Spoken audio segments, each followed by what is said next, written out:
The haunted minds থেকে আমি সিদ্ধার্থ। আপনারা শুনছেন আজকের গ্রাম বাংলা ভূতের গল্প অদৃশ্য পথিক।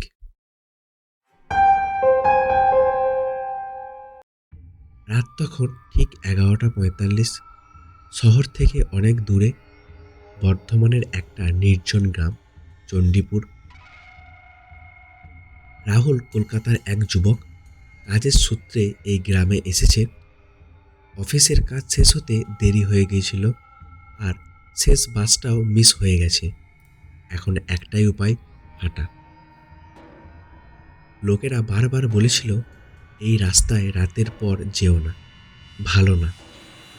রাহুল হেসে উড়িয়ে দিয়েছিল, সে এসব ভূতের গল্পে বিশ্বাস করে না। রাস্তাটা ছিল সরু, দুই পাশে বিশাল গাছ যেন আকাশ ঢেকে রেখেছে। চাঁদের আলো ঢুকতে পারছে না ঠিক মতো। মাঝে মাঝে পোকার আওয়াজ আর দূরে শেওয়ালের ডাক একটা অদ্ভুত ভয় তৈরি করছিল। হঠাৎ রাহুল থেমে গেল, পিছন থেকে যেন কারোর হাঁটার শব্দ। সে ঘুরে তাকালো, কেউ নেই।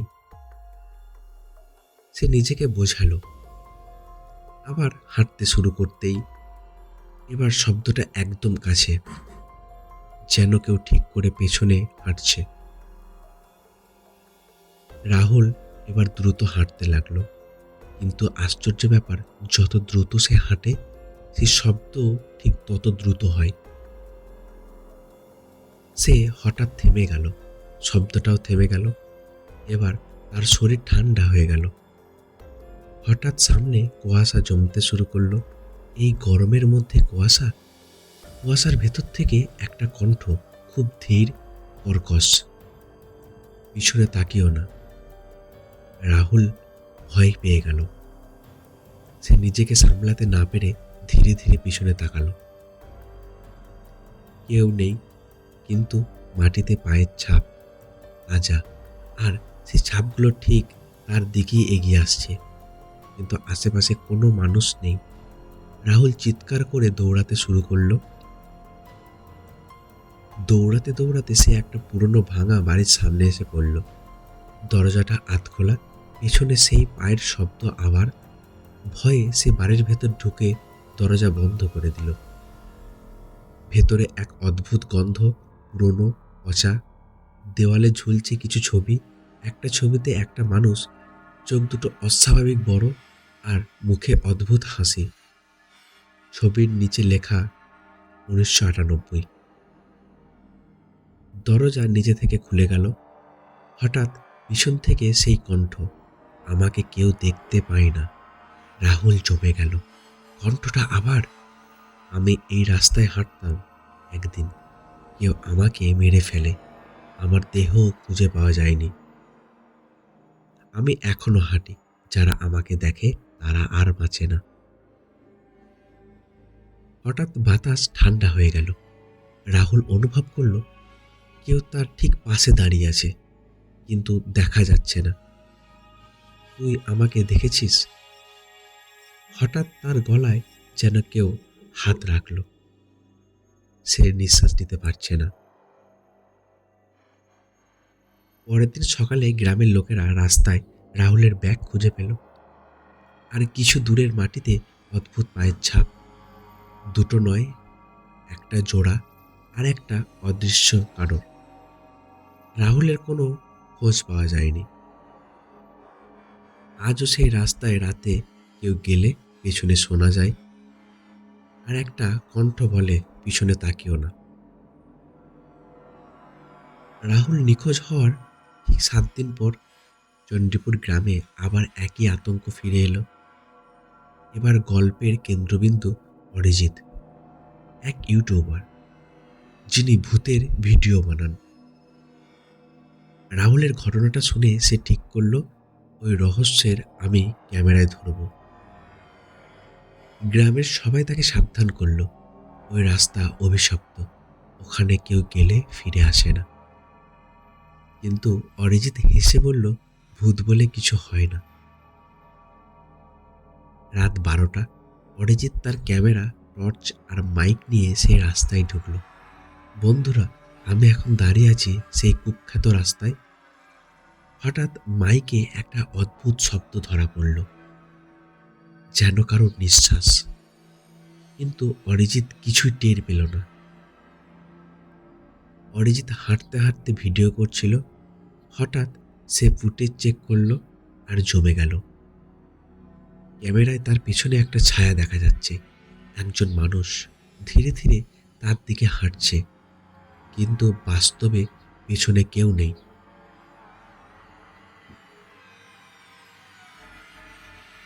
হঠাৎ সেই একই পায়ের শব্দ। অরিজিৎ এবার বুঝতে পারল এটা কোনো সাধারণ ব্যাপার নয়। সে দৌড়াতে শুরু করলো, কিন্তু ক্যামেরায় সেই ছায়া আরো কাছে চলে এলো। হঠাৎ সে সেই পুরনো বাড়িটার সামনে এসে পড়ল। দরজাটা আবার আধ খোলা, ভেতর থেকে একটা আলো আসছে।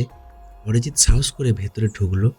দেওয়ালের ছবি এখনো আছে, 1998, কিন্তু এবার ছবির দুটো চোখ যেন নড়ছে। মাটিতে একটা পুরনো ডায়েরি পড়েছিল। অরিজিৎ সেটা খুলে পড়তে লাগলো। আমি এই বাড়ির মালিক। একদিন কিছু লোক আমাকে মারল। আমার আত্মা আটকে গেছে এই রাস্তায়।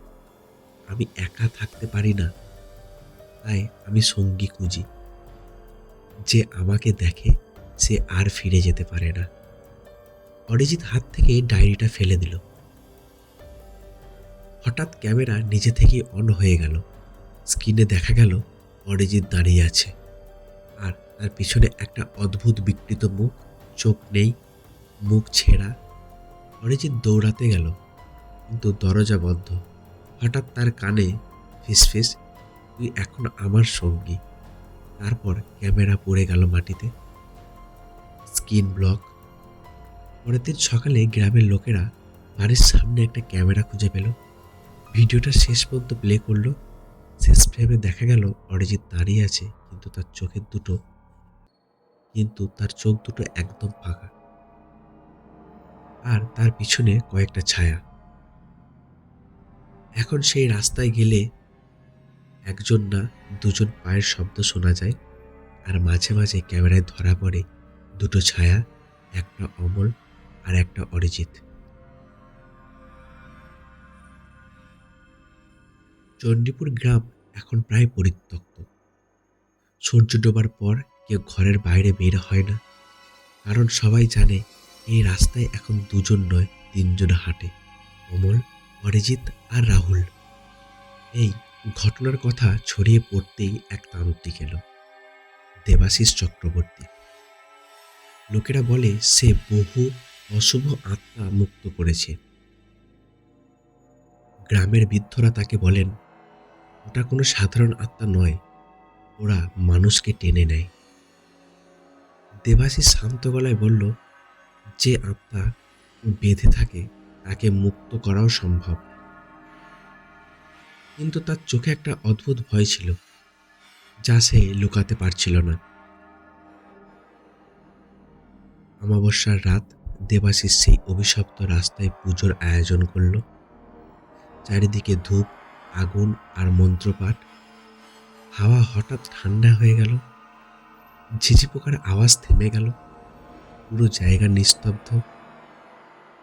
হঠাৎ একসাথে তিনটে পায়ের শব্দ।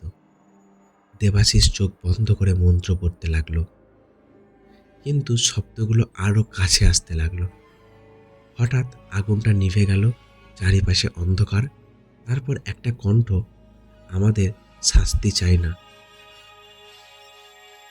আমাদের শান্তি চাই না। আর একটা কণ্ঠ, আমরা সঙ্গী চাই। তৃতীয় কণ্ঠ, আরো মানুষ। দেবাশিস বুঝতে পারল এরা মুক্তি চায় না, এরা শুধু নিজেদের সংখ্যা বাড়াতে চায়। দেবাশিস মন্ত্রের শক্তি বাড়ালো। হঠাৎ আগুন জ্বলে উঠল, আর সেই আলোতে সে দেখতে পেল তিনটা ছায়া দাঁড়িয়ে আছে। ধীরে ধীরে তারা স্পষ্ট হতে লাগলো। অমল ভাঙা মুখ, অরিজিতের ফাঁকা চোখ, আর রাহুলের গলা বাঁকা। তারা একসাথে হাসছে। দেবাশিস চিৎকার করে মন্ত্র পড়তে লাগলো, মুক্তি পাও, এই স্থান ছেড়ে যাও। হঠাৎ একটা ঠান্ডা হাত তার গলা চেপে ধরল, আর একটা তার পা ধরে টানতে লাগলো। তৃতীয়টা তার কানে ফিসফিস করে বলল, তুইও আমাদের সাথে থাকবি। দেবাশিসের চোখ বড় হয়ে গেল। পরের দিন সকালে গ্রামের লোকেরা সেই জায়গায় গিয়ে দেখল সবকিছুই আগের মতোই আছে, শুধু মাটিতে 4টে পায়ের ছাপ। আজও সেই রাস্তায় কেউ গেলে 4জনের পায়ের শব্দ শোনা যায়। আর একটা কণ্ঠ বলে, আমরা একা নয়, তুইও আয়। দেবাশিসের নিখোঁজ হওয়ার পর চণ্ডীপুর পুরোপুরি ফাঁকা হয়ে গেল। মানুষ শুধু একটা কথা বলতো, ওই রাস্তা এখন আর রাস্তা নেই, ওটা একটা ফাঁদ। 1 মাস পরে একদল কলেজের ছাত্র অভি, সৌরভ, নীল অ্যাডভেঞ্চারের খোঁজে সেই গ্রামে আসে। তারা জানতো না ওরা এমন কিছুর সামনে পড়তে যাচ্ছে যেখান থেকে ফিরে আসা যায় না। রাত 1টা, তারা টর্চ নিয়ে সেই রাস্তায় ঢুকলো। প্রথমে সব ঠিক ছিল, তারপর সব শব্দ বন্ধ হয়ে গেল। না পোকা, না বাতাস, না নিজের পায়ের আওয়াজ। অভি তার ফোন বের করলো। সময় 1টা 3। 2 মিনিট পরে আবার দেখলো এখনো 1টা 3। আসলে সময় থেমে গেছে। নীল কাঁপা গলায় বলল, আমরা কি অন্য কোথাও চলে এসেছি? হঠাৎ সামনে কুয়াশা জমলো।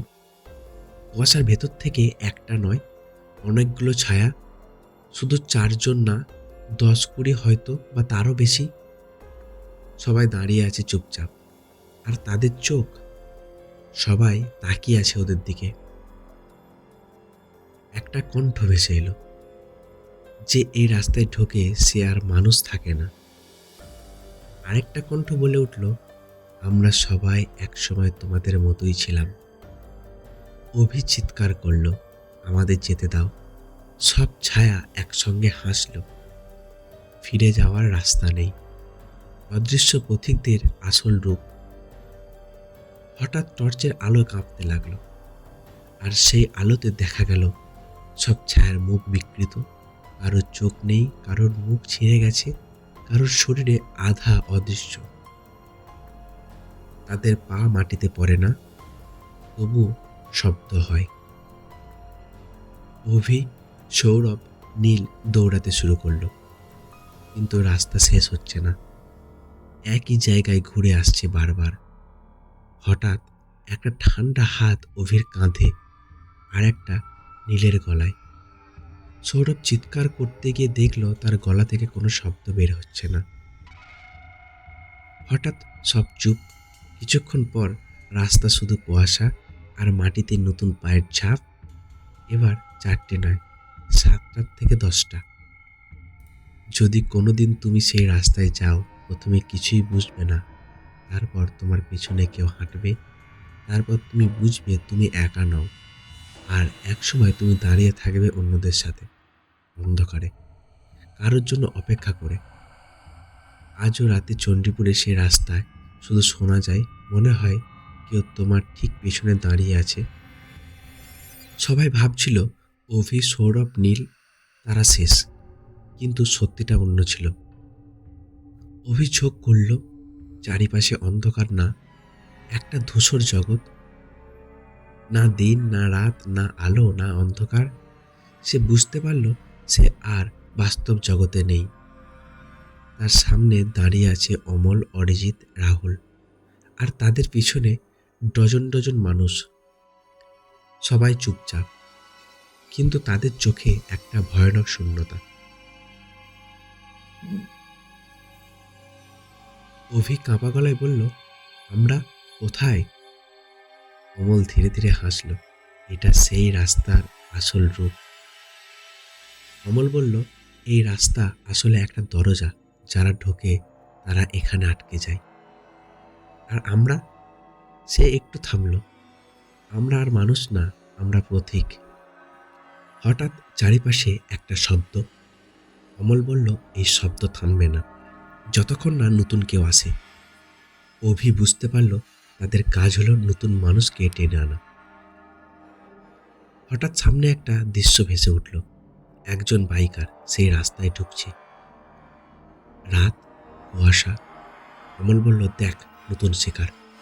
অভি চিৎকার করলো, না, ওকে বাঁচাও। কিন্তু তার শরীর নিজে থেকে এগিয়ে গেল। সে থামতে পারছে না। অভি দেখল সে য- এক- অভি দেখল সে এখন রাস্তার উপর দাঁড়িয়ে। বাইকারটা তার দিকে তাকাচ্ছে, কিন্তু বাইকার তাকে ঠিকমতো দেখতে পাচ্ছে না। শুধু একটা ছায়া। অভির মুখ থেকে নিজের অজান্তে বের হলো, পিছনে তাকিও না। বাইকার থামলো, ধীরে ধীরে পিছনে তাকালো, আর সেই মুহূর্তে সব ছায়া তাকে ঘিরে ধরলো। চিৎকার, তারপর নিস্তব্ধ। অভি বুঝতে পারল সে আর আগের মানুষ নেই। তার হাত অদৃশ্য হয়ে যাচ্ছে, তার চোখ ফাঁকা হয়ে যাচ্ছে। সে এখন অদৃশ্য পথিকদের একজন। অমল ধীরে বলল, এখান থেকে কেউ বেরোতে পারবে না। কিন্তু অভি তাকালো, একটা উপায় আছে। অমল বলল, যদি কেউ নিজের ইচ্ছায় এখানে আসে তাহলে একজন মুক্তি পায়। অভি এখন দাঁড়িয়ে থাকে রাস্তায়। যখনই কেউ আসে সে বলে, পিছনে তাকিও না। কিন্তু তার মনে একটাই প্রশ্ন, সে কি কাউকে টেনে নিয়ে নিজের মুক্তি পাবে, নাকি সে চিরদিন এই অন্ধকারে আটকে থাকবে? আজও যদি তুমি রাতে একা কোথাও যাও আর হঠাৎ মনে হয় কেউ তোমার পেছনে হাঁটছে, তাহলে একবার পিছনে তাকিও না, কারণ হয়তো ওটা অভি। কলকাতা শহর, ভিড়, আলো, মানুষের কোলাহল। এখানে ভূতের জায়গা নেই, কমপক্ষে সবাই তাই ভাবে। কিন্তু একটা রাত সব বদলে দিল। একজন বাইকার, নাম রোহিত, রাতে হাইওয়েতে লাইভ করছিল, বন্ধুরা, আজ আমি একা যাচ্ছি, ভয় পেলে চলবে না। হঠাৎ ভিডিওতে দেখা গেল তার পিছনে একটা ছায়া। কমেন্টে সবাই লিখতে লাগলো, ভাই পেছনে কে, ডোন্ট লুক ব্যাক। রোহিত হাসলো, আর ঠিক তখনই সে পিছনে তাকালো। লাইভ হঠাৎ বন্ধ। পরের দিন সকালে রোহিতের বাইক পাওয়া গেল, কিন্তু সে নেই। সিসিটিভি ফুটেজে দেখা গেল সে একা ছিল না, তার পেছনে একটা অদৃশ্য ছায়া হাঁটছিল। কলকাতার বিভিন্ন জায়গায় লোকজন বলতে শুরু করলো, রাতে হাঁটলে শোনা যায়, মেট্রো স্টেশন, ফাঁকা গলি, এমনকি নিজের ঘরের ভেতরেও। একজন সাংবাদিক, মেঘলা, এই কেসটা ইনভেস্টিগেশন করতে শুরু করলো। সেসব ভিডিও, সিসিটিভি আর লোকজনের কথা জড়ো করলো। একটা জিনিস সব জায়গায় কমন, সবাই বলছে পিছনে তাকিও না। মেঘলা একদিন রাতে সেই ভিডিওগুলো বিশ্লেষণ করছিল। হঠাৎ তার পিছনে স্ক্রিনে একটি রিফ্লেকশন, তার পিছনে একটা ছায়া দাঁড়িয়ে আছে। সে ধীরে ধীরে ঘুরতে গেল, কিন্তু ঠিক তখনই তার ফোনে একটা notification, unknown message, don't turn. মেঘলা বুঝতে পারল অভিশাপ এখন আর শুধু একটা রাস্তায় নেই, এটা এখন মানুষের পিছনে হাঁটছে। যেখানেই তুমি যাও ও তোমার সাথে যায়। মেঘলা শেষবার একটা ভয়েস রেকর্ড করে, যদি কেউ এটা শোনে দয়া করে কখনো পিছনে তাকিও না। হঠাৎ রেকর্ডিংয়ে শোনা গেল আর একটা কণ্ঠ, সে এখন আমাদের সাথে।